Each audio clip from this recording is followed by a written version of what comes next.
केतु हमारे जीवन को किस तरह से प्रभावित करता है। नमस्कार, एस्ट्रो तक में आप सबका बहुत बहुत स्वागत है। मैं हूं प्रवीण मिश्र। आपकी कुंडली में केतु कहाँ बैठा है? केतु लग्न में बैठा है, दूसरे घर में बैठा है, तीसरे घर में बैठा है, सातवें घर में बैठा है, उसका क्या असर होता है? तो पहले हम जान लेते हैं कि केतु ग्रह के लक्षण क्या हैं, तो उसका असर आपको समझ आ जाएगा। देखिए, केतु का कार्य है किसी भी काम को डिटैच करना। जैसे आप मान लीजिए कि पढ़ाई कर रहे हैं, तो जब केतु की महादशा या अंतर्दशा आएगी तो उससे डिटैच कर देगा आपको। केतु जिस भाव में बैठा होता है, मान लीजिए सातवें घर में बैठा है, तो लाइफ पार्टनर के साथ डिटैचमेंट की पूरी कोशिश करेगा। मान लीजिए कि 10वें घर में बैठा है, तो आप जॉब करेंगे या बिजनेस करेंगे वो अच्छे से नहीं करने देगा।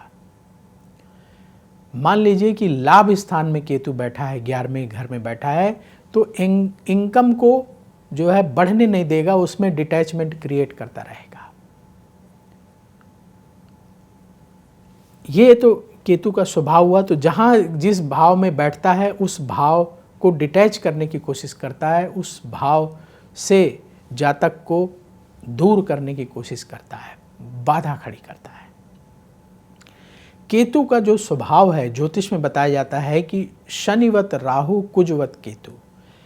केतु जो है मंगल, कुज यानी मंगल की तरह व्यवहार करता है, जीवन में सडन परिवर्तन लाता है। अचानक चीज़ें हो जाती हैं और हमें समझ नहीं आता कि क्या करें। तो अगर केतु आपकी कुंडली में कहीं भी बैठा है और उसकी वजह से आपको परेशानी हो रही है, तो उसका सबसे सरल उपाय है किसी धार्मिक स्थान में सेवा देना। किसी भी धार्मिक स्थान में आप सेवा देना शुरू करिए। वहाँ जा कर के कुछ साफ सफाई कर दें, वहाँ जा कर के कोई काम कर दें।